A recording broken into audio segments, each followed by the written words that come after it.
بسم اللہ الرحمن الرحیم۔ قرآنی فیصلے ہماری بصیرت کے مطابق کتاب کا حصہ اول پیش کیا جا رہا ہے۔ معاشی نظام، کمیونزم اور اسلام۔ سوال: آپ نے ایک مرتبہ کہا تھا کہ ہمارے نزدیک زمانے میں کمیونزم ایک دین کی حیثیت سے اسلام کے مد مقابل اٹھی اور یہی اس وقت اسلام کی سب سے بڑی حریف ہے۔ اس کی وضاحت مطلوب ہے۔ جواب: دین اس نظام زندگی کا نام ہے جو ایک مخصوص آئیڈیالوجی، نظریہ حیات کی بنیادوں پر متشکل ہو۔ اگر وہ آئیڈیالوجی حق ہے تو وہ دین بھی برحق ہوگا، اگر وہ بنیاد باطل ہے تو اس پر استوار نظام بھی باطل ہوگا۔ اسلام دین الحق ہے، کمیونزم دین باطل۔ دنیا میں بہت سے مذاہب ہیں لیکن ان کی حیثیت ایک نظام زندگی کی نہیں ہے۔ مذاہب کے متعلق عام تصور یہی ہے کہ وہ انسان کا پرائیویٹ عقیدہ ہے جس کا مقصد خدا اور بندے کے درمیان انفرادی تعلق پیدا کرنا ہے۔ اس کا تعلق انسان کی اجتماعی زندگی سے نہیں ہے۔ یہی وجہ ہے کہ مذہب پرست لوگوں کے یہاں مملکت سیکولر بھی ہو سکتی ہے۔ مثلاً انگلستان کے باشندے عیسائی ہیں، وہاں کے بادشاہ کے لیے بھی عیسائی ہونا ضروری ہے، لیکن ان کی مملکت سیکولر ہے۔ ان کا مذہب گرجے کی چار دیواری تک محدود ہے، اس سے باہر کی دنیا سے اس کا کچھ واسطہ نہیں ہے۔ یہی کیفیت ہندوستان کی ہے، وہاں کے باشندوں کی اکثریت ہندو مذہب کے پیرو ہے، لیکن مملکت آئینی طور پر سیکولر ہے۔ اس کا مطلب یہ ہے کہ عیسائیت یا ہندو مت وغیرہ کو ان کے اجتماعی نظام سے کچھ تعلق نہیں، لہٰذا یہ دین نہیں، مذاہب ہیں، اور جب یہ دین نہیں تو ان کا دین نظام زندگی کی حیثیت سے اسلام کے مد مقابل آنے کا سوال ہی پیدا نہیں ہوتا۔ اس میں شبہ نہیں کہ اسلام ان مذاہب کو بھی مبنی بر صداقت قرار نہیں دیتا، اس لیے کہ ان اپنی جس تعلیم کو یہ مذاہب تعلیم خداوندی کہہ کر پیش کرتے ہیں، قرآن کا بیان ہے کہ وہ حقیقی تعلیم خداوندی نہیں، اس میں انسانی تصورات کی آمیزش ہو چکی ہے۔ حقیقی تعلیم خداوندی اب صرف قرآن کے اندر ہے، اس لیے اگر یہ اہل مذاہب چاہتے ہیں کہ تعلیم خداوندی کا اتباع کریں تو ان کے لیے قرآن پر ایمان لانا اور اس کا اتباع کرنا ضروری ہے۔ لیکن چونکہ یہ مذاہب اسلام کے مقابلے میں ایک متوازی دین، نظام زندگی یا نظام مملکت کی حیثیت سے کھڑے نہیں ہوئے، اس لیے اسلامی مملکت ان اہل مذاہب کو اپنی حدود کے اندر نہ صرف پرامن زندگی بسر کرنے کی اجازت دیتی ہے بلکہ انہیں مذہبی آزادی دیتی ہے اور ان کی پرستش گاہوں کی حفاظت کا ذمہ لیتی ہے۔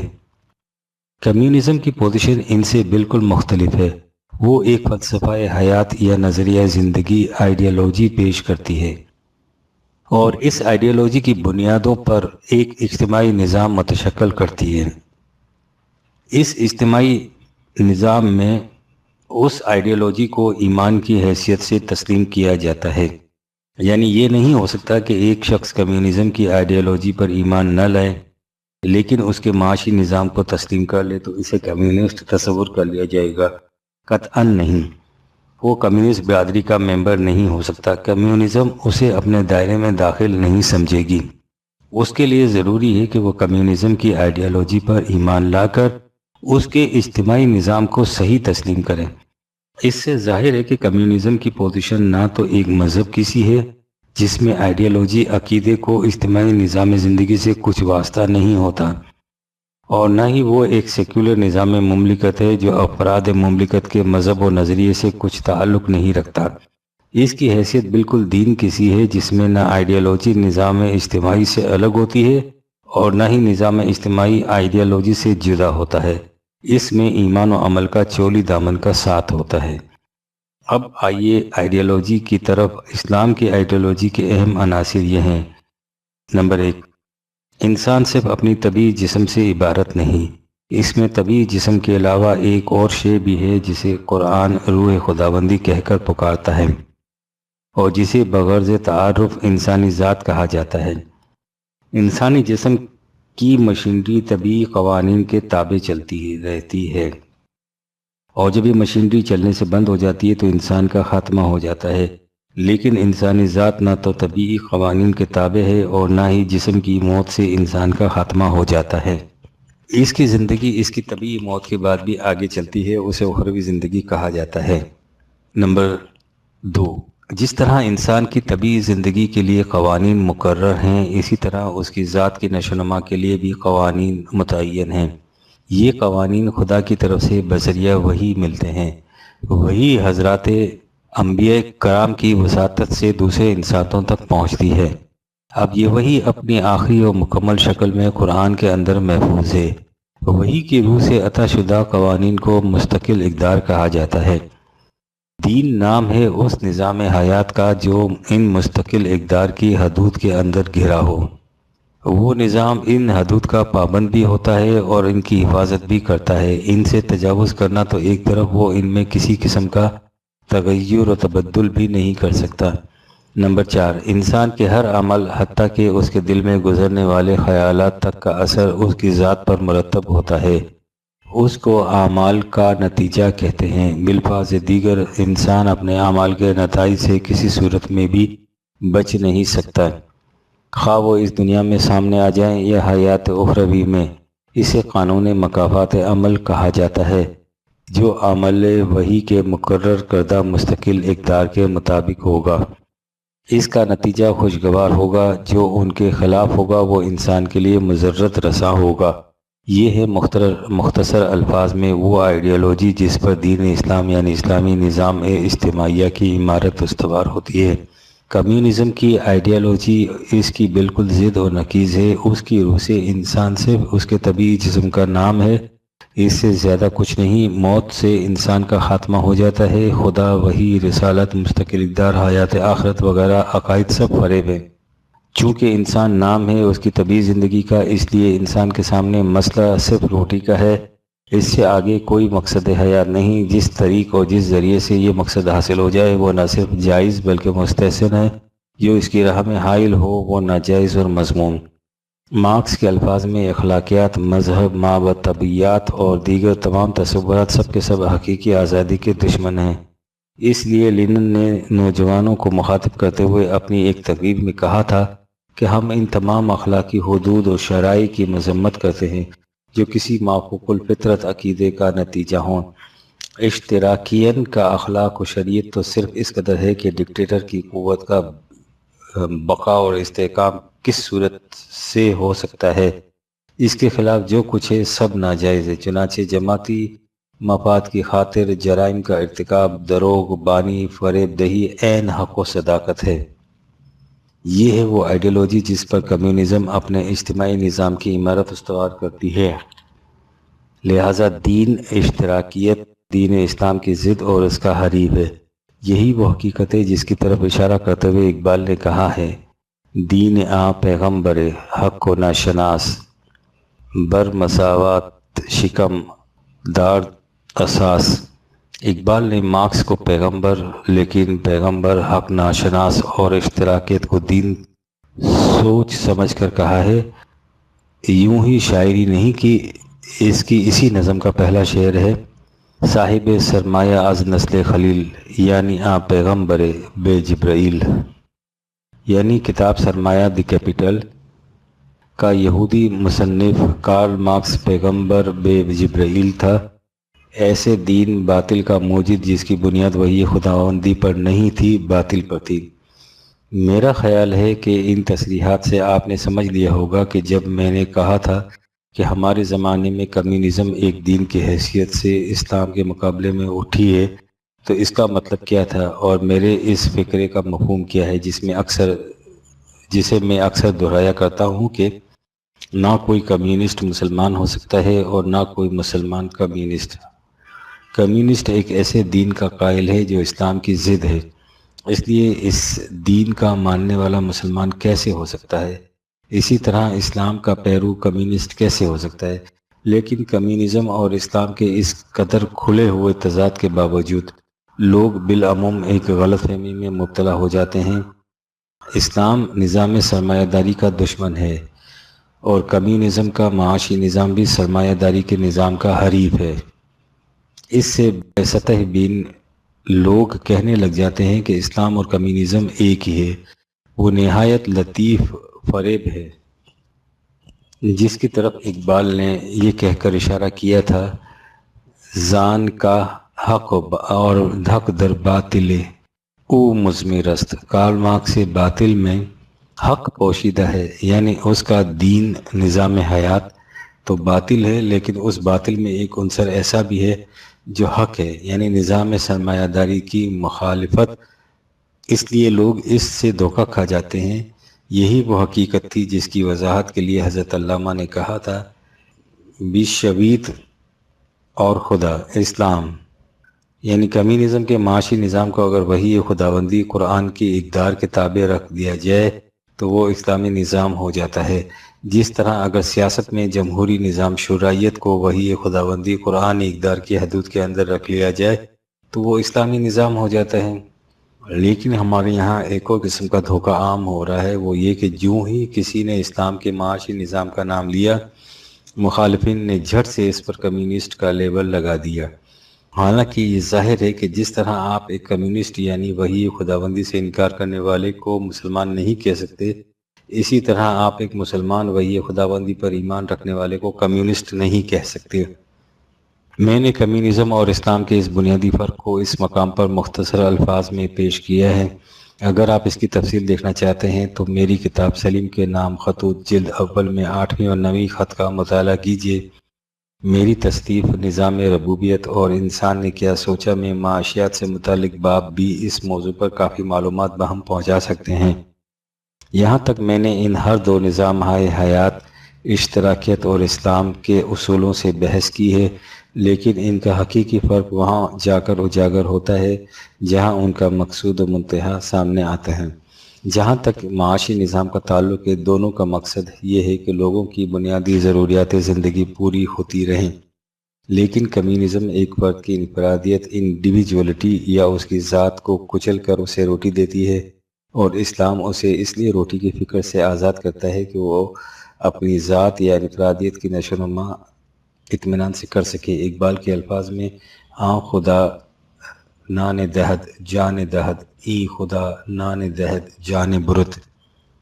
روٹی کے مسئلے کو منتہا و مقصود قرار دے لینا حیوانی سطح زندگی ہے۔ انسان کی زندگی کا منتہا و مقصود انسانی ذات کی نشو و نما ہے، یعنی جو چیز اشتراکیت میں مقصود بھی ذات ہے، وہ اسلام میں ایک بلند مقصد کے حصول کا ذریعہ ہے، اور وہ بلند مقصد ان مستقل اقدار کے اتباع کے بغیر حاصل نہیں ہو سکتا جو وحی کی روح سے ملی ہیں۔ لہٰذا مقصود و منتہا کے اعتبار سے بھی دیکھیے تو کمیونزم کا نظام حیات اسلام کی یکسر نقیض ہے۔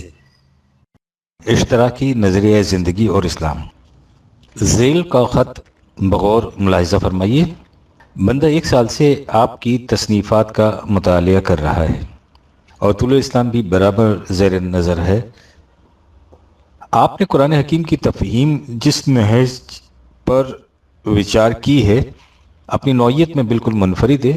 تاریک خیال ملا کا آپ سے سیکھ پا ہونا ایک قدرتی اور فطری امر ہے۔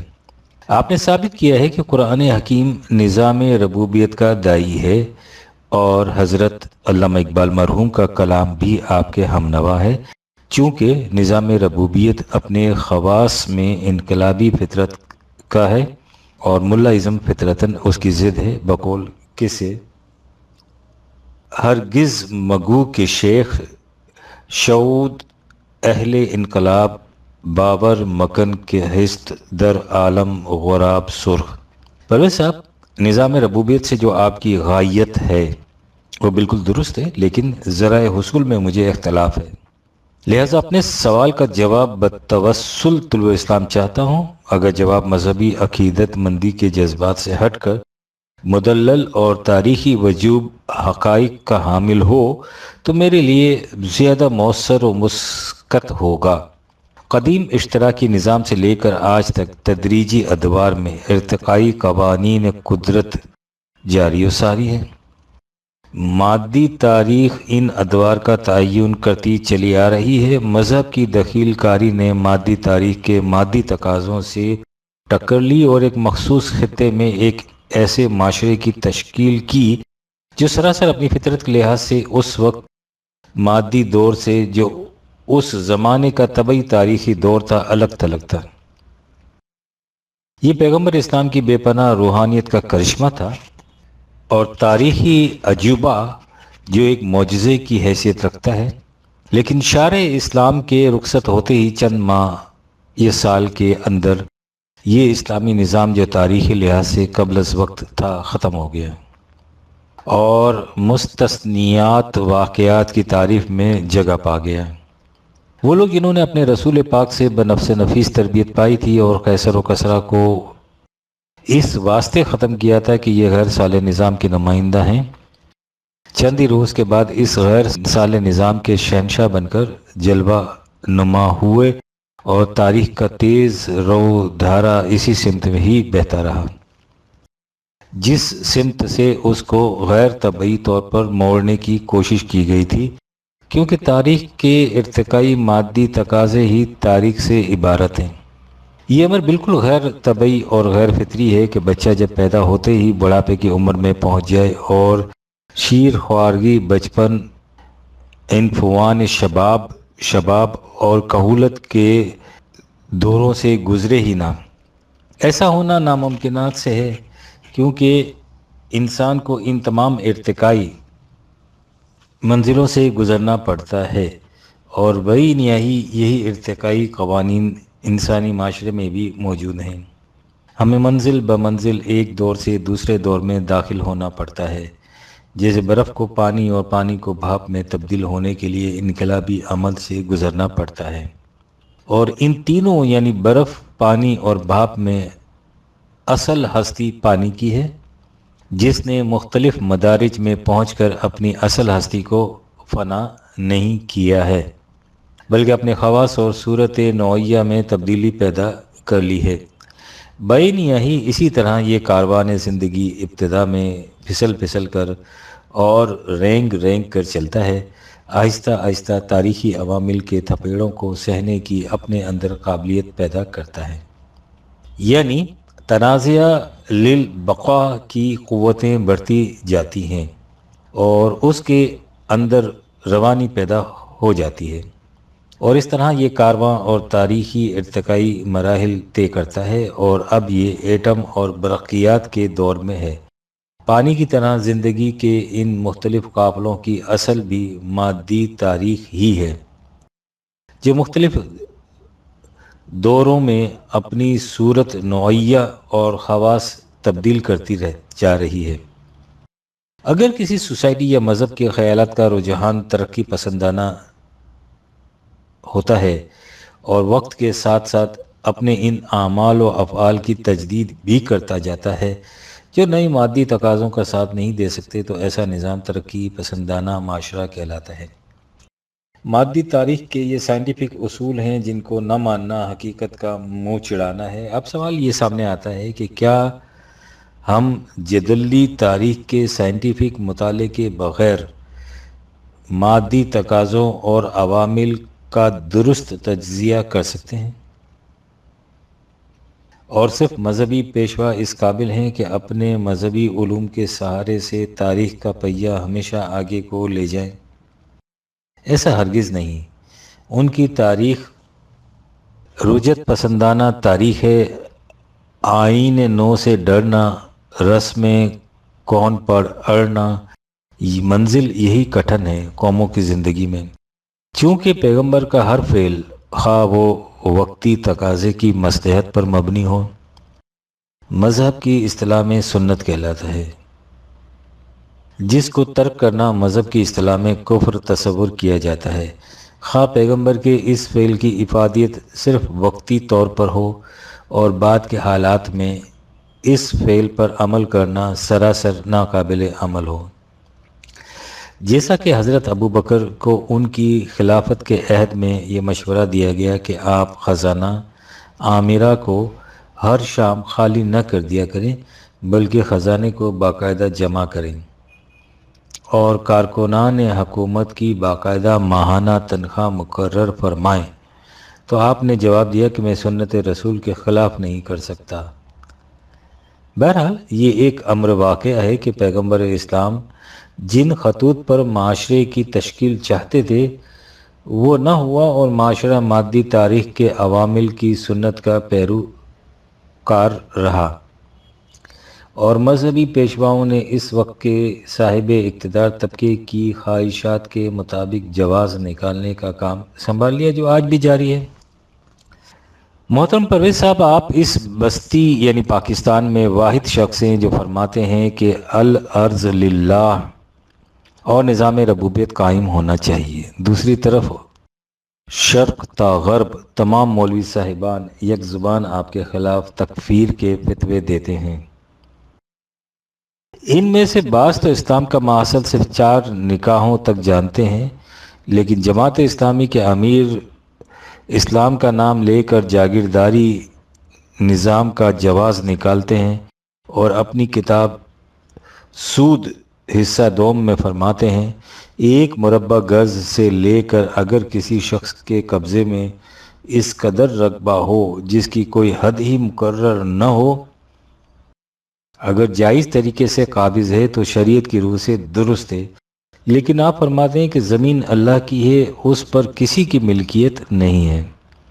وہ خدایا یہ زمین تیری نہیں، تیرے آبا کی نہیں، تیری نہیں، میری نہیں۔ آپ بھی جواز اپنے دعوے کا قرآن ہی سے نکالتے ہیں، اور مودودی صاحب بھی قرآن ہی سے، جن کے نزدیک یہ زمین پاکستان کھوڑووں، دولتانوں اور ٹوانوں کی ہے۔ خداوندہ یہ تیرے سادہ لوح بندے کدھر جائیں کہ درویشی بھی عیاری ہے، سلطانی بھی عیاری ہے۔ کیا یہ حقیقت نہیں ہے کہ حصول پاکستان سے پیشتر کیا وعدے کیے گئے تھے کہ پاکستان بن جانے کے بعد آپ کے لفظوں میں نظام ربوبیت قائم کیا جائے گا اور حضرت عمر کا دور لوٹ آئے گا؟ عوام نے ہولناک اور بے مثال قربانیاں دیں، پاکستان بن گیا۔ 16 سال گزر گئے، اور ان 16 سالوں میں ہر صدر مملکت اور ان گنت وزیروں نے اور مولوی صاحبان نے یہی کہا کہ ہمارا نظام اسلامی ہونا چاہیے، لیکن مادی تاریخ کہتی ہے کہ نہیں، نظام صرف میری سنت پر چلنا چاہیے۔ آپ غور فرمائیں کہ ہماری حکومت اور علماء دین دونوں فریق یہی کہتے ہیں کہ اسلامی نظام ہونا چاہیے، لیکن یہ دونوں فریق اسلامی نظام بنانے سے عاجز ہیں۔ اگر آپ نظام ربوبیت پیش کرتے ہیں تو علماء دین کے نزدیک کافر ٹھہرتے ہیں۔ ادھر خانہ کعبہ سے بھی اسلامی نظام کی آواز نہیں آتی ہے، بلکہ عربوں کا آج ایک ہی محبوب نعرہ ہے، عرب نیشنلزم زندہ باد۔ لیکن آج زمین میر و سلطان سے بیزار ہو رہی ہے، اور ہمارے ملک کا جاگیرداری نظام عالم نظام میں ہے۔ ہمیں آگے بڑھنے کے لیے تاریخ کے مادی اصولوں ہی سے رہنمائی لینی چاہیے، اور اپنے ارد گرد کے حالات اور تجربوں سے فائدہ اٹھانا چاہیے۔ نظام ربوبیت تک پہنچنے کے لیے سیدھا راستہ یہی ہے، اصول اسلام۔ ہم نے اس تفصیلی خط کا بتمام ہی اس لیے شائع کیا ہے کہ یہ معلوم ہو جائے کہ اشتراکی فلسفہ حیات کیا ہے، اور اس فلسفے سے متاثر ذہن کس نہج پر سوچتا ہے۔ ہم اس حقیقت کو متعدد بار واضح کر چکے ہیں کہ ایک چیز ہے اشتراکی نظام معاشی، اور دوسری چیز ہے اشتراکی فلسفہ زندگی۔ لیکن چونکہ اشتراکی نظام معیشت کی عمارت اشتراکی فلسفے کی بنیاد پر استوار ہوئی ہے، اس لیے اس نظام کو سمجھنے کے لیے اس فلسفے کا پیش نظر رکھنا ضروری ہے۔ بینیاہی جس اسلامی نہج زندگی کے کسی گوشے کے سمجھنے کے لیے ضروری ہے کہ اسلامی فلسفہ حیات یا نظریہ زندگی کو اچھی طرح سمجھ لیا جائے۔ جو نظام یوں ہی ہنگامی طور پر اپنا لیا جائے اس کی صورت کچھ اور ہوتی ہے، لیکن جو نظام کسی خاص فلسفہ حیات کی پیداوار ہو اسے اس فلسفہ حیات سے الگ نہیں کیا جا سکتا۔ اس کے لیے اس فلسفے کا سمجھنا لانی فک ہوتا ہے۔ مشہور جرمنی مفکر ہیگل کا پیش کردہ نظریہ یہ تھا کہ ایک آئیڈیا پیدا ہوتا ہے، وہ بڑھتا پھولتا پھلتا پروان چڑھتا ہے، جب وہ اپنی تکمیل تک پہنچ جاتا ہے تو اس میں سے ایک اور تصور کی نمو ہوتی ہے، جو پہلے تصور کی ضد ہوتا ہے۔ جو کچھ پہلے تصور کے ساتھ ہوا تھا وہی کچھ اس جدید تصور کے ساتھ ہوتا ہے۔ چنانچہ یہ گردش دولابی شروع سے آج تک جاری ہے اور اسی طرح جاری رہے گی۔ اس کا نام جدلی عمل، ڈائلیکٹک پروسیس ہے۔ جب ہیگل سے پوچھا گیا کہ وہ کون سی قوت ہے جو اس عمل کو ایسے ضبط اور نظم کے ساتھ جاری رکھتی ہے، تو اس نے کہا کہ اس مخفی قوت کا نام روح عالم، ورلڈ اسپرٹ ہے۔ وہ اس عمل سے خود اپنی ذات کی تکمیل چاہتی ہے۔ مارکس ہیگل کے فلسفے کا متبع تھا، لیکن اس نے ذرا آگے جا کر ہیگل سے ایسا اختلاف کیا کہ اس کا یہ اختلافی نظریہ خود ایک الگ فلسفہ بن گیا۔ اس نے کہا کہ جنگ ازداد کا جو تصور ہیگل نے پیش کیا ہے وہ تو درست ہے، لیکن یہ جنگ تصورات آئیڈیاز میں نہیں ہوتی بلکہ نظام ہائے زندگی سوشل آرڈرز میں ہوتی ہے۔ ایک نظام قائم ہوتا ہے، جب وہ اپنے عروج تک پہنچ جاتا ہے تو اس کے اندر سے بعض مخالف قوتیں وجود کوش ہوتی ہیں۔ یہ قوتیں اس نظام کو تباہ کر کے اس کی جگہ ایک جدید نظام کو مسلط کر دیتی ہیں جو پہلے نظام کی ضد ہوتا ہے، اور یہ جنگ اسی طرح سے آگے بڑھتی چلی جاتی ہے۔ اس سے پہلے نظام سرمایہ داری دنیا پر مسلط تھا، اب اس کی جگہ اشتراکی نظام لے رہا ہے جو اس پہلے نظام کی ضد ہے۔ جب اس سے پوچھا گیا کہ یہ جنگ ازداد کون سی قوت کی روح سے جاری رہتی ہے، تو اس نے کہا کہ اسے تاریخی وجوب، ہسٹوریکل نیسیسٹی کہا جاتا ہے۔ یہ قوت اس قدر محکم اور مہیب ہے کہ دنیا کی کوئی طاقت اس کا مقابلہ نہیں کر سکتی۔ انسان اس کے سامنے یکسر بے بس اور عاجز ہے۔ جب یہ ایک نظام کو مسلط کرتی ہے تو انسان اس نظام کو بدل ہی نہیں سکتا، اسے اس نظام کا مجبوراً تسلیم اور اختیار کرنا پڑتا ہے۔ اختیار کرنا کیا معنی؟ اس کے معنی جھکنا پڑتا ہے، اور جب وہ قوت اس نظام کو فنا کرنا چاہتی ہے تو انسانوں کی کوئی تدبیر اسے بچا نہیں سکتی۔ مارکس کے نزدیک انسان کی ساری تاریخ اس بے بسی اور بے کسی کی داستان ہے۔ خدا وہی مستقل اقدار، حق و باطل کا تصور، اس کے نزدیک سب افسانے ہیں اور ذہن انسانی کی تخلیق۔ حقیقت صرف تاریخی وجود کی ہے۔ مارکس کے اس نظریے کے عملی تعبیر کا نام تاریخ کی مادی تعبیر، میٹریلسٹک انٹرپریٹیشن آف ہسٹری ہے۔ وہ اس تعبیر کو اس قدر حتمی اور یقینی قرار دیتا ہے کہ اس کے نزدیک دنیا کی کوئی قوت اس کے دھارے کا رخ بدل نہیں سکتی۔ یہ ہے مختصر الفاظ میں اشتراکی فلسفہ زندگی۔ اس کی روشنی میں آپ مندرجہ بالا خط پڑھیں گے تو بات صاف ہو جائے گی کہ اس فلسفے سے متاثر ذہن کس نہج پر سوچتا ہے۔ اسلام کا نظریہ حیات اس فلسفے کے بالکل برعکس اور اس کی ضد ہے۔ اسلام کا نظریہ یہ ہے کہ حق، ٹروتھ، ایک ابدی حقیقت ہے جو ذہن انسانی کی پیداوار نہیں ہے۔ یہ اپنے مقام پر اٹل اور غیر متبدل ہے اور کسی شے سے اثر پذیر نہیں ہوتا۔ جو تصورات حق کے مطابق ہوں وہ مبنی بر صداقت ہوں گے، انہیں مستقل اقدار، پرماننٹ ویلیوز کہا جاتا ہے۔ یہ اقدار حق پر مبنی ہونے کی وجہ سے ابدی اور غیر متبدل ہیں۔ یہ وحی خداوندی کی روح سے بواسطت حضرات انبیاء کرام انسانوں کو ملتی ہیں تاکہ وہ ان کے مطابق اپنا نظام زندگی قائم کریں۔ جو نظام ان اقدار کے مطابق قائم ہوتا ہے اسے حق کا نظام کہا جاتا ہے۔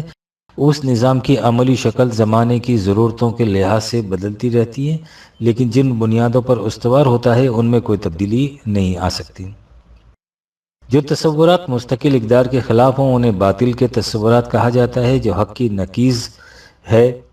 ان دونوں تصورات کی باہمی کشمکش رہتی ہے اور کشمکش میں حق باطل کو شکست دیتا چلا جاتا ہے۔ اس طرح باطل آہستہ آہستہ کمزور ہوتا چلا جاتا ہے تاہم کہ آخر الامر یہ میدان چھوڑ جائے گا اور حق کا غلبہ مکمل ہو جائے گا۔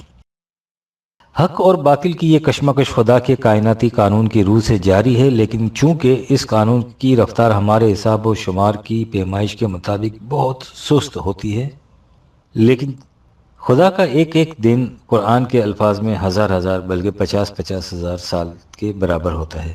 اس لیے اس کشمکش کے نتائج بڑے غیر محسوس اور غیر مرئی ہوتے ہیں۔ لیکن تاریخی نوشتوں پر نگاہ ڈالی جائے تو ان سے اس حقیقت کی شہادت مل سکتی ہے کہ یہ کشمکش جاری ہے۔ اس میں حق تعمیری تصور حیات باطل تخریبی نظریے پر بتدریج غالب آ رہا ہے۔ اسلام کی روح سے انسان بے بس اور بے کس مجبور و مقہور مخلوق نہیں، یہ صاحب اختیار و ارادہ ہستی ہے۔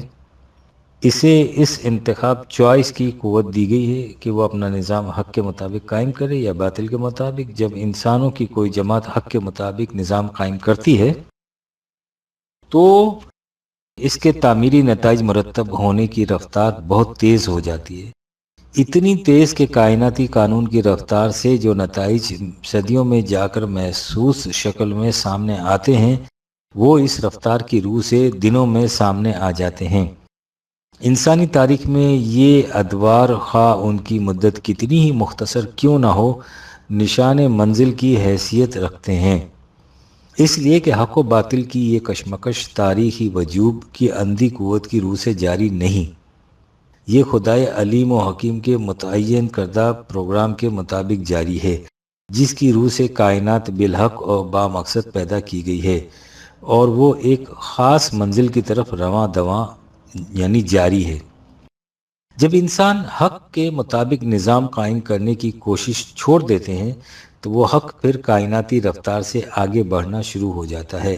مستقل اقدار کی صحیح تعلیم و تربیت سے انسان کو ہر زمانے میں اس قابل بنایا جا سکتا ہے کہ وہ حق کا نظام قائم کر سکیں۔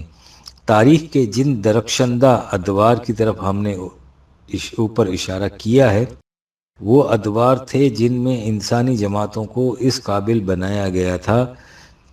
آخری مرتبہ یہ دور محمد الرسول اللہ والذین معاہ کے زمانے میں آیا۔ جب تک اس صحیح تعلیم و تربیت کا سلسلہ جاری رہا جس کا ذکر اوپر کیا گیا ہے وہ نظام قائم رہا۔ جب لوگوں نے اسے منقطع کر دیا تو وہ نظام بھی باقی نہ رہا۔ وہ مستقل اقدار جن کے مطابق یہ نظام قائم ہوا تھا اب قرآن کریم کے اندر محفوظ ہے۔ ان میں یہ صلاحیت موجود ہے کہ وہ ہر زمانے میں عملی نظام کی شکل میں متشکل کی جا سکیں۔ جب اور جہاں بھی ان کی صحیح تعلیم کا سلسلہ جاری ہو گیا وہ نظام متشکل ہو جائے گا۔ اس 1400 سال کے عرصے میں جب کہ حق کا وہ نظام جسے انسانی ہاتھوں نے قائم کیا تھا باقی نہ رہا، حق پر مبنی تصورات کائناتی رفتار سے باقاعدہ آگے بڑھتے چلے آ رہے ہیں اور انسانی معاشرے پر غیر شعوری طور پر مسلط ہوتے جاتے ہیں۔ ملوکیت کا مٹ جانا اور اس کی جگہ شورائیت کے تصور کا عام ہو جانا، غلامی کا خاتمہ، ذات پات کی تمیز کا دور ہو جانا، قومیت کی جگہ عالمگیر انسانی برادری اور وحدت نظام انسانیہ کے تصور کا اجاگر ہوتے چلے جانا، انسانوں کے بنیادی حقوق کے احساس کا بیدار ہونا، زمینداری، جاگیرداری، سرمایہ داری کے نظام کا مغصوب بن جانا اور عالمگیر نظام ربوبیت کا مقبول ہوتے چلے جانا وغیرہ وغیرہ، یہ سب قرائن و شواہد اس حقیقت کی دلیل ہیں کہ حق کے مطابق نظریات زندگی کائناتی قانون خداوندی کے مطابق آہستہ آہستہ متمکن ہوتے چلے جا رہے ہیں۔ اب دنیا کی کوئی قوت ان باطل تصورات کو واپس نہیں لا سکتی جنہیں حق کے تصورات نے شکست دے کر میدان سے بھگا دیا ہے۔ اس وقت اگر انسانوں کی تعلیم و تربیت قرآنی تصورات کے مطابق کر دی جائے تو صحیح نظام عدل و صداقت کے قائم ہونے میں، جسے ہم خدا کے نظام ربوبیت کی اصطلاح سے تعبیر کرتے ہیں، کچھ دیر نہیں لگے گی۔ اس کے لیے کائناتی قانون نے فضا کو بڑا سازگار بنا دیا ہے۔ تصریحات بالا سے یہ حقیقت واضح ہو گئی ہوگی کہ اسلام کا نظریہ حیات اور اشتراکیت کا فلسفہ زندگی ایک دوسرے کی ضد ہیں۔ یہی وجہ ہے کہ جو ہم اکثر و بیشتر کہتے رہتے ہیں کہ نہ کوئی مسلمان کمیونسٹ ہو سکتا ہے اور نہ کوئی کمیونسٹ مسلمان ہو سکتا ہے۔ عام لوگوں کی غلطی یہ ہے کہ وہ جب اشتراکیت کے معاشی نظام کی بعض جزیات اور قرآن کے معاشی نظام میں مماثلت دیکھتے ہیں تو جھٹ سے کہہ اٹھتے ہیں کہ اسلام اور اشتراکیت ایک ہی چیز ہے، اور یہ غلطی صرف اشتراکی نظام کے بارے میں ہی نہیں کی جاتی، ہر نظام کے بارے میں کی جاتی ہے۔ مثلا جب لوگوں نے دیکھا کہ مغربی جمہوریت بھی ملوکیت کے خلاف ہے اور اسلام بھی ملوکیت کی جگہ نظام شورائیت کا حامی ہے تو انہوں نے فوراً اعلان کرنا شروع کر دیا کہ اسلام اور جمہوریت ایک ہی شے ہے۔ حالانکہ مغرب کی جمہوریت جس مادی نظریہ حیات کی پیداوار ہے وہ اسلامی نظریہ زندگی کے یکسر خلاف اور اس کی نقیض ہے۔ اسی قبیل کا یہ نعرہ ہے جسے آج کل مغربی سیاست خاص طور پر بلند کر رہی ہے کہ چونکہ عیسائی دنیا بھی خدا کو مانتی ہے اور مسلمان بھی خدا پر ایمان رکھتے ہیں، اس لیے یہ دونوں ایک ہیں۔ حالانکہ عیسائی دنیا جس چیز کو خدا پر ایمان قرار دیتی ہے، قرآن اسے کفر اور شرک سے تعبیر کرتا ہے اور واضح الفاظ میں کہتا ہے کہ جب تک یہ لوگ خدا کے ان تصورات کے مطابق نہ مانیں جنہیں قرآن کریم پیش کرتا ہے، وہ کبھی خدا کے ماننے والے نہیں کہلا سکتے۔ بہرحال یہ ایک جملہ معترضہ تھا۔ ہم کہہ یہ رہے تھے کہ اسلام کا نظریہ زندگی اور اشتراکی فلسفہ حیات ایک دوسرے کی ضد ہیں۔ گزشتہ صفحات میں جو کچھ کہا گیا ہے، محترم مستفسر کے استفسارات کا اصولی جواب اسی میں آ گیا ہے، لیکن ان کی بعض جزئی باتوں کے متعلق مختصراً ذیل میں عرض کیا جاتا ہے۔ انہوں نے کہا ہے کہ اسلام نے اپنے ابتدائی ایام میں تاریخ کے مادی تقاضوں سے ٹکر لی اور ایک مخصوص خطے میں ایسا نظام قائم کر دکھایا جو اس زمانے کے طبعی تاریخی دور سے الگ تھا۔ اس کے متعلق وہ کہتے ہیں کہ یہ پیغمبر اسلام کی بے پناہ روحانیت کا کرشمہ تھا اور ایک معجزہ تھا۔ محترم مستفسر یا تو پورے طور پر اشتراکی فلسفے کے قائل نہیں، یا معاف فرماید انہیں پورے طور پر اس کا علم نہیں۔ اشتراکی فلسفے کی روح سے نہ روحانیت کی کوئی شے ہے اور نہ ہی اس پر مبنی معجزے کا کوئی وجود۔ جب تاریخ کی تعبیر یکسر مادی ہے تو اس میں روحانیت کا ذکر ہی کیا؟ مارکس اس قسم کے تصورات کو انسانی اوہام کی پیداوار قرار دیتا ہے۔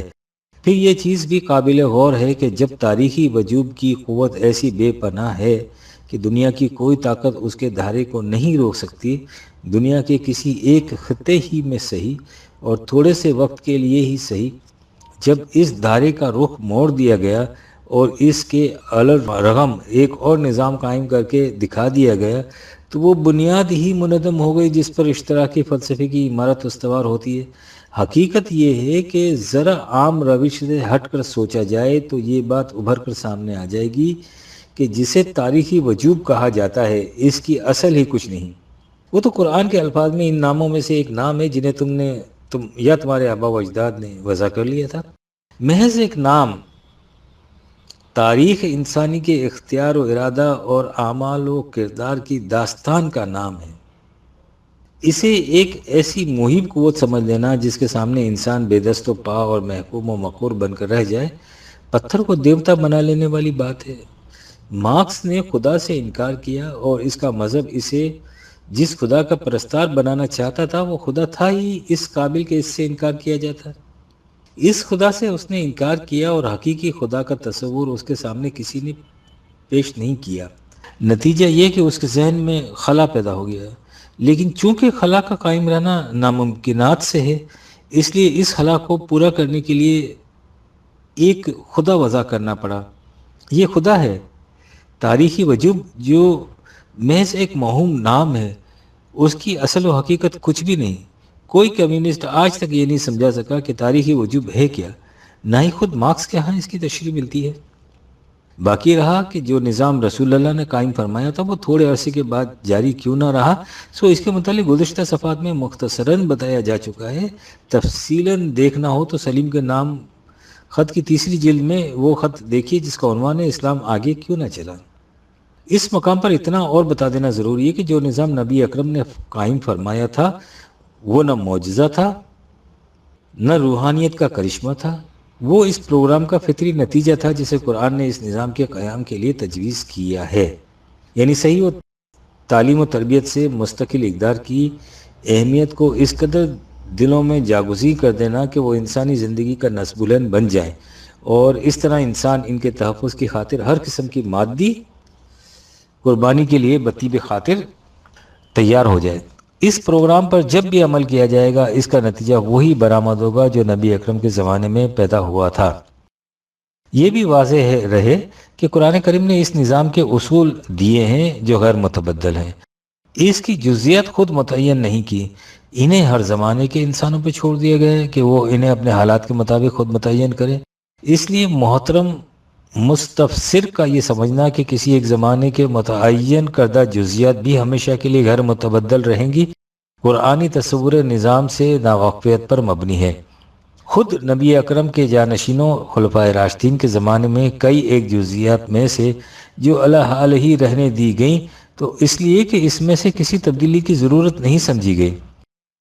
محترم مستفسر نے یہ بھی لکھا ہے کہ یہ ناممکن ہے کہ بچہ پیدا ہوتے ہی بڑھاپے کی عمر میں پہنچ جائے، تدریجی ارتقاء فطرت کے اصولوں میں سے ہے۔ یہ درست ہے، لیکن اس اصول کا اطلاق انہی امور پر ہو سکتا ہے جو انسانی ذہن کے پیدا کردہ ہوں۔ آج سے 6000 سال پہلے کا انسانی ذہن وہ باتیں نہیں سوچ سکتا تھا جو آج کا ذہن سوچ سکتا ہے، لیکن وہی خداوندی انسانی ذہن کی تخلیق نہیں ہوتی۔ اس کا سر چشمہ علم خداوندی ہے جو ماحول کے اثرات سے بلند ہے۔ وہی انسان کو ابدی حقائق دیتی ہے جو مستقل بذات اور غیر متبدل ہیں۔ وہی نے سب سے پہلے نبی سے بھی یہی کہا تھا کہ لوگوں سے کہہ دو کہ ذرائع رزق انسانی نشو و نما کے لیے ہیں، انہیں افراد اور مخصوص گروہوں کی مفاد پرستیوں کے لیے محدود نہیں کیا جا سکتا۔ ذہن انسانی اور وحی میں بنیادی فرق یہ ہے کہ ذہن انسانی کا طریق تجرباتی ہے، اس لیے وہ تدریجاً حقیقت تک پہنچتا ہے، لیکن وحی خداوندی پہلے ہی دن حقیقت کو سامنے لے آتی ہے۔ البتہ اس حقیقت کو عملی نظام میں متشکل کرنے کے لیے ہر دور کے تقاضوں کو سامنے رکھا جائے گا، اور یہ سب کچھ انسانی جدوجہد کی روح سے ہوگا۔ جیسا کہ پہلے بھی کہا جا چکا ہے، وحی کی روح سے اس نظام کے اصول ملتے ہیں، جزیات نہیں ملتی۔ تدریجی ارتقاء کا عمل انسانی زندگی کی جزیات میں ہوتا ہے، اصولوں میں نہیں۔ یہ ٹھیک ہے کہ بچے کی مختلف قوتوں کی نشو و نما تدریجاً ہوتی ہے، لیکن جن اصولوں پر انسانی زندگی کا دار و مدار ہے وہ بچپن، جوانی اور بڑھاپے میں یکساں رہتے ہیں۔ مثلاً زندگی کا دار و مدار سانس لینے پر ہے، تو یہ چیز زندگی کے پہلے دن سے آخری دن تک یکساں طور پر کار فرما رہتی ہے۔ اسی طرح زندگی اور صحت سے متعلق دوسرے اصولوں کی کیفیت ہے۔ یہ اصول تدریجاً مرتب نہیں ہوتے، جس نے زندگی دی ہے اسی نے ان اصولوں کو مستقل طور پر متعین کر دیا ہے۔ جو ان اصولوں میں تغیر و تبدل کرتا ہے وہ نقصان اٹھاتا ہے۔ جس طرح زندگی کے خالق نے طبعی زندگی کے لیے اصول دیے ہیں، اسی طرح اس نے انسان کی تمدنی زندگی کے لیے بھی اصول دیے ہیں۔ یہ اصول بھی اسی طرح غیر متبدل ہیں جس طرح طبعی زندگی سے متعلق اصول۔ تدریجی ارتقاء کا سوال نہ ان میں ہے نہ ان میں۔ پھر جس طرح طبعی زندگی سے متعلق اصول انسانی ذہن کی پیداوار نہیں، اسی طرح سے اس کی تمدنی زندگی سے متعلق اصول بھی اس کے ذہن کی پیداوار نہیں ہو سکتے۔ کائنات کی کسی چیز نے بھی اپنے لیے اصول آپ وضع نہیں کیے، سب وحی کی روح سے ملے ہیں۔ محترم مستفسر نے اشتراکی فلسفے کی ایک بنیادی کمزوری کو نظر انداز کر دیا ہے۔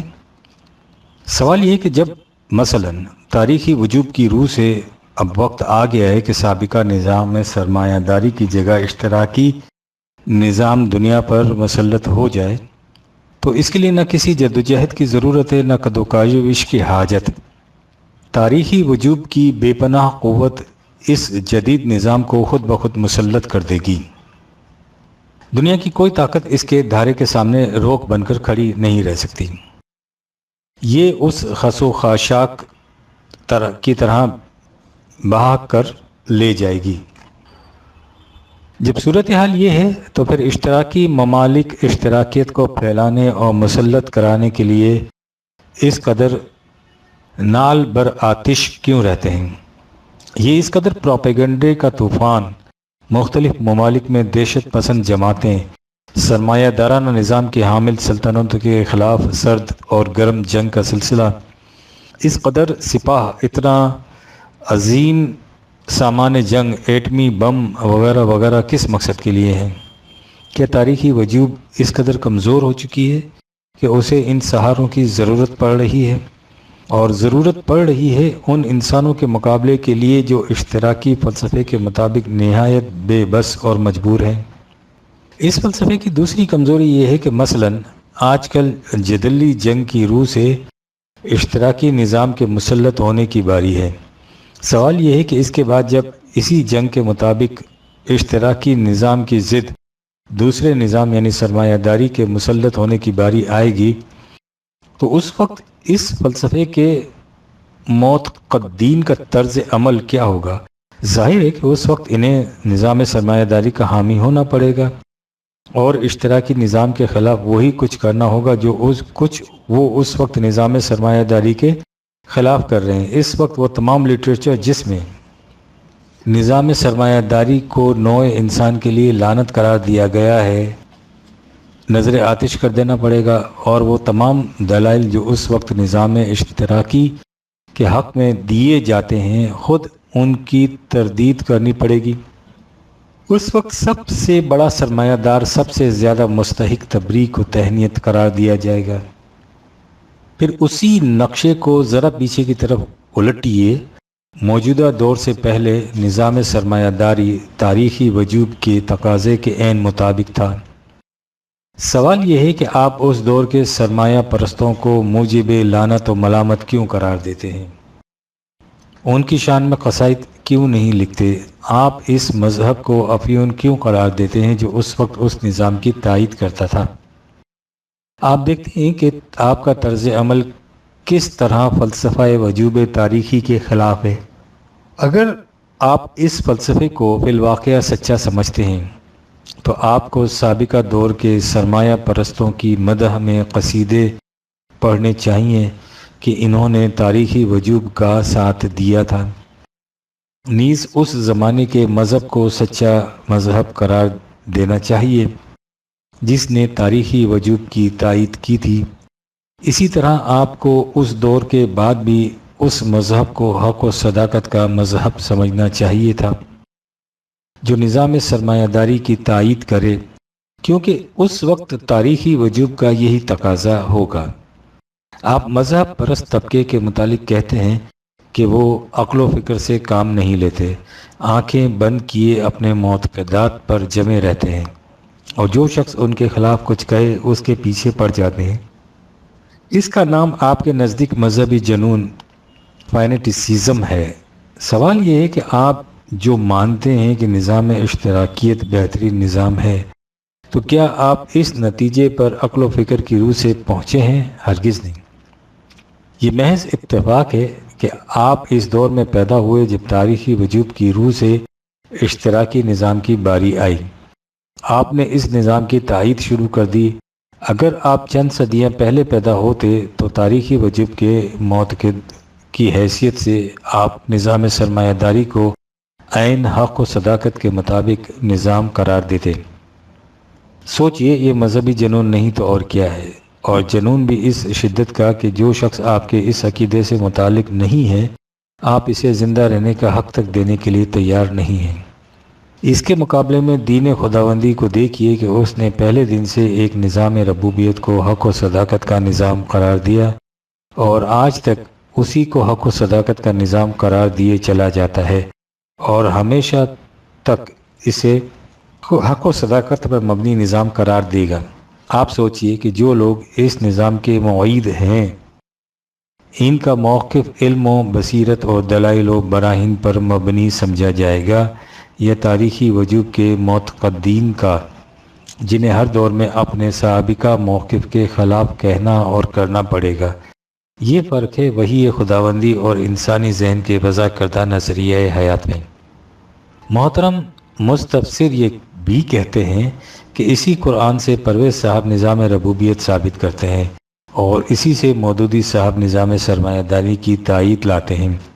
اس کے بعد وہ ٹھنڈی سانس بھر کر کہتے ہیں کہ خداوندہ یہ تیرے سادہ دل بندے کدھر جائیں۔ محترم مستفسر جس خدا سے پوچھتے ہیں کہ تیرے سادہ دل بندے کدھر جائیں، اسی خدا نے ان سادہ دل بندوں کو پہلے ہی بتا رکھا ہے کہ وہ کدھر جائیں۔ اس نے کہا ہے کہ تم یہ نہ دیکھو کہ پرویز کیا کہتا ہے اور نہ یہ دیکھو کہ مودودی کیا کہتا ہے۔ میری کتاب گپت ودیا نہیں کہ کسی کی سمجھ ہی میں نہ آئے۔ تم اس کتاب کو اپنی عقل و فکر کی روح سے دیکھو اور سمجھو، بات صاف ہو جائے گی۔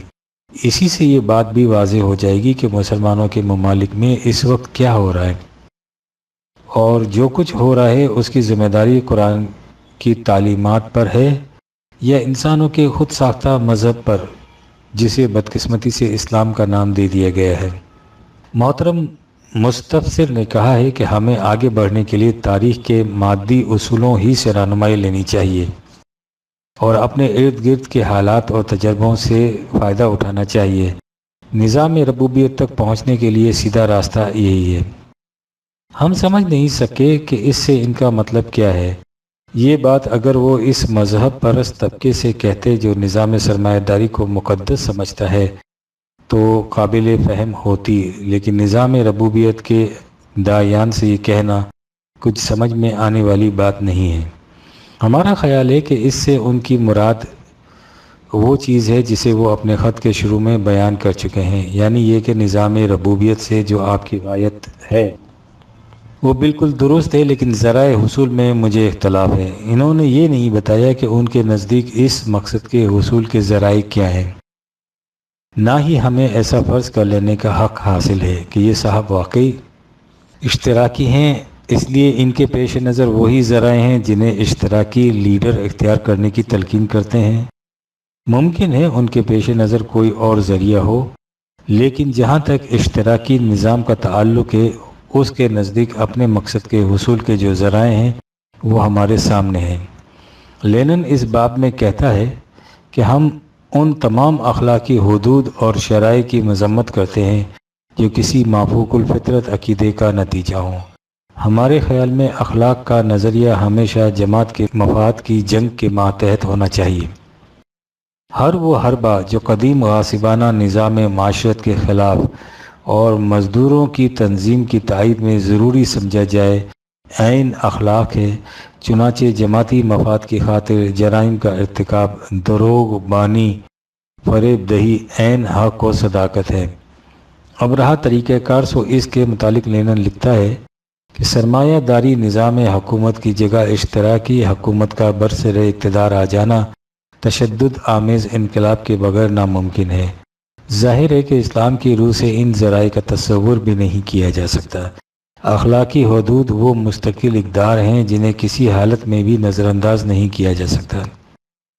اسلام ذریعہ اور مقصد میں فرق ہی نہیں کرتا۔ اس کے نزدیک غلط راستہ کبھی صحیح منزل تک نہیں پہنچا سکتا۔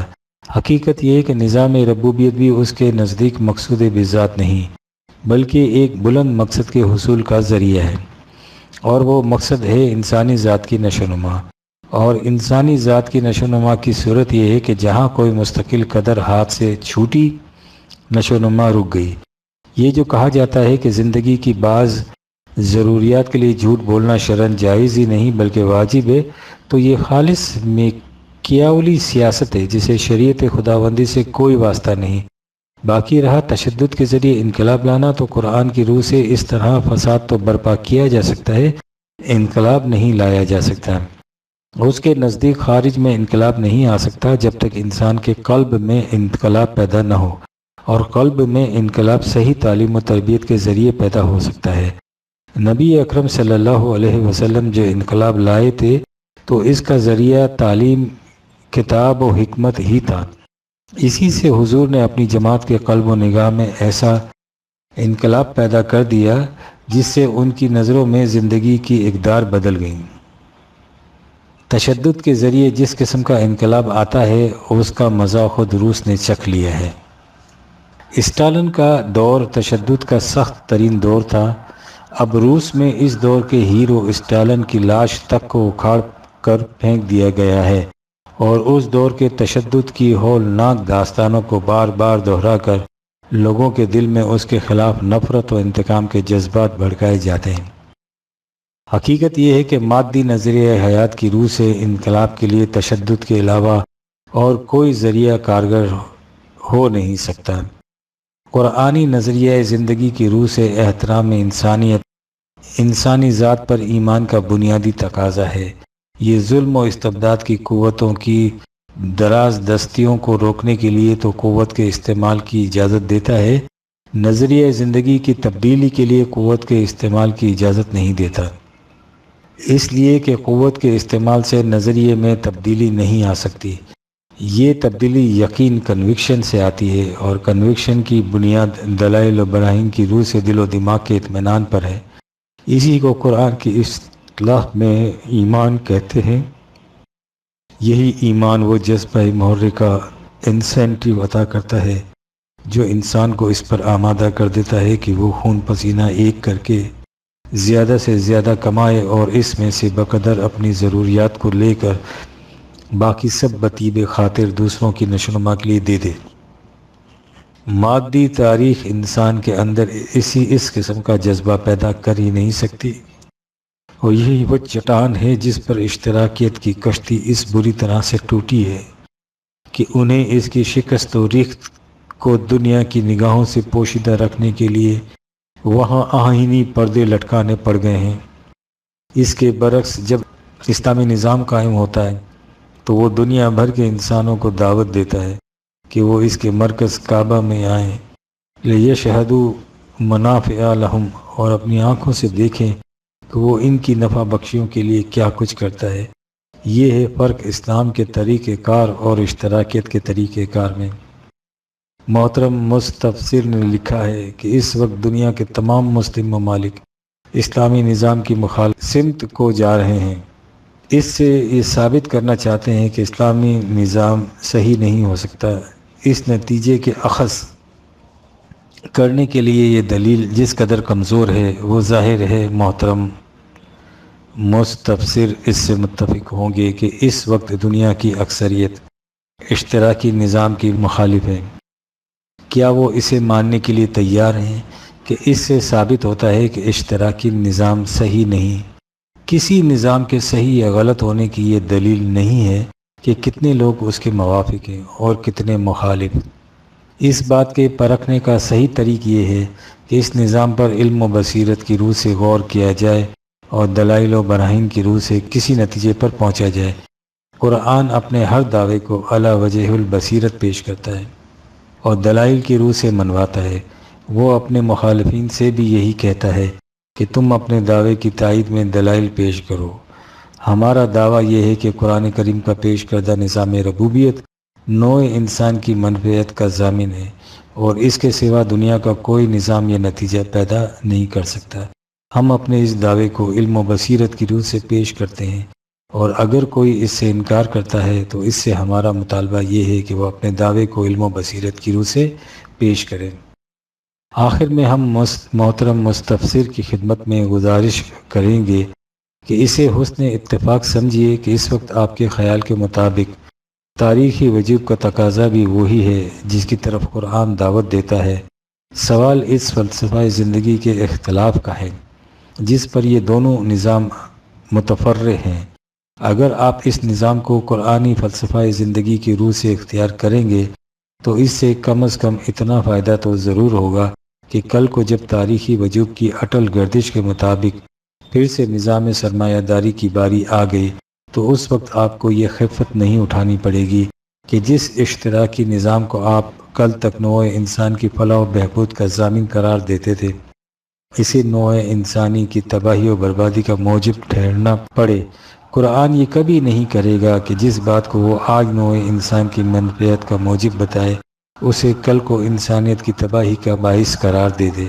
اس کے اصول ابدی اور غیر متبدل ہیں۔ وہ تاریخی وجود کی گردش دولابی سے ہر زمانے میں بدلتے نہیں رہتے۔ اس نقطے کو ذرا اشتراکی نظام کی تاریخ کی روشنی میں دیکھیے۔ مارکس نے اپنے تصور کو ایک عالمگیر نظام کی حیثیت سے پیش کیا اور لینن کے زمانے تک اسے ایسا ہی سمجھا جاتا رہا، لیکن اسٹالن نے اس کی عالمگیر حیثیت کو ختم کر کے قومی حیثیت دے دی، جس کا نتیجہ یہ ہوا کہ اب یہ نظام روس کا قومی نظام بن کر رہ گیا ہے۔ اب اس نظام کی جنگ دوسرے نظاموں سے نہیں رہی، اب روس کی جنگ دیگر ممالک سے ہوتی ہے۔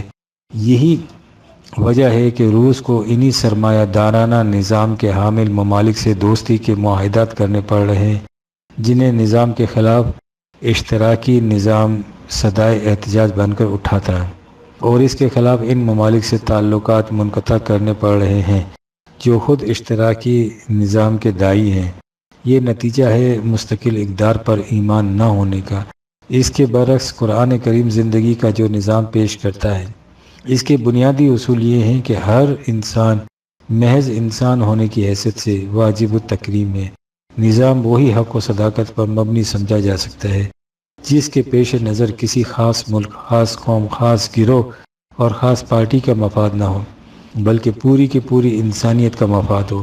دنیا میں اپنوں اور بیگانوں کی تمیز و تفریق کا معیار یہ ہے کہ جو لوگ قرآنی نظام کی صداقت پر ایمان رکھیں وہ اپنے ہیں، جو اس کے مخالف ہوں وہ بیگانے ہیں، خواہ وہ روس کے اشتراکی ہوں یا امریکہ کے جمہوریت نواز۔ اس نظام کی بنیاد اس ایمان پر ہے کہ زندگی اسی دنیا کی زندگی نہیں ہے، موت کے بعد بھی آگے چلتی ہے اور انسان کا ہر ارادہ اور عمل اپنا نتیجہ پیدا کر کے ہی رہتا ہے، خواہ وہ اس زندگی میں سامنے آئے یا اس کے بعد کی زندگی میں۔